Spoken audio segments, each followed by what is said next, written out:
Historically, psychology used to believe that we had sex purely out of a biological drive and to procreate.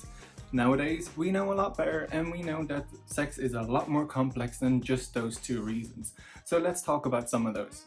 My name is Tim Vanderay and I'm a counseling psychologist doing my doctoral training. I make videos about relationships and how to communicate.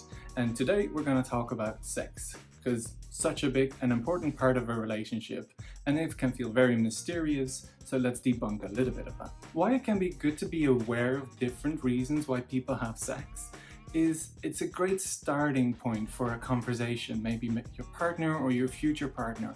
It can be a great reflection of what are my reasons why I have sex. Sexual motivation, so the reason to have sex, can be somewhat gendered or gender-based.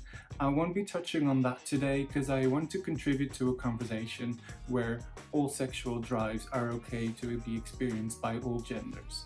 And it generally changes whether you're in a relationship, or whether you're single, or if you're super stressed in work, or your purpose for having sex can be a different reason. So one of the maybe more obvious reasons why people may have sex is physically driven. So one of those examples is to experience an orgasm or to experience a certain physical sensation that you attribute to having sex. Another one that falls in this category is reducing stress. So maybe after a long day of work, the idea of having sex or to experience an orgasm may contribute to reducing stress, your stress levels in your body. So reducing anxiety, reducing stress. Another physical driven aspect may be being attracted to someone or feeling particularly attractive or sexy yourself when you're with someone else. A second motivator to have sex is what they call goal-driven sex. So two examples of that may be that it's either to enhance your self-esteem. You may feel better about yourself after having sex. You may feel better about the relationship or being with this person after having sex or during sex. The other one can be reassuring. So it can be reassuring the relationship, but also reassuring the partner. For example, after an argument, when you have sex, part of that is also reassurance seeking, is to contribute to the relationship, to get closer to that partner. Another one that is considered goal-driven as well, and a less pleasant one, so to say, is one where it's purposefully to upset someone else. It's also goal-driven.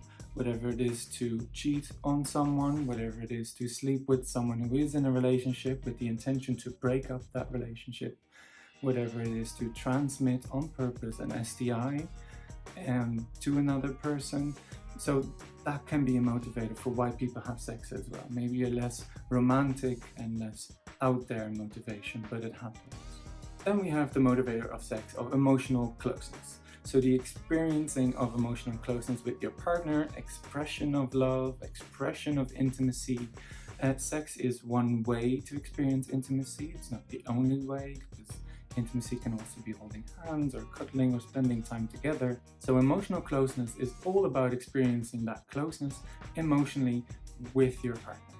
A fourth reason to have sex is power.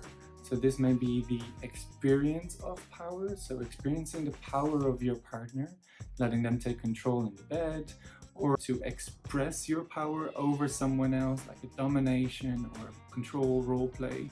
So the last reason for this video anyway, there's a lot more there, but the last reason is sex with the intention to procreate. So it is with the intention to become pregnant or to have children in one way or the other. So you may notice most of these motivations lie on a sort of a scale of either approaching something positive or avoiding something negative.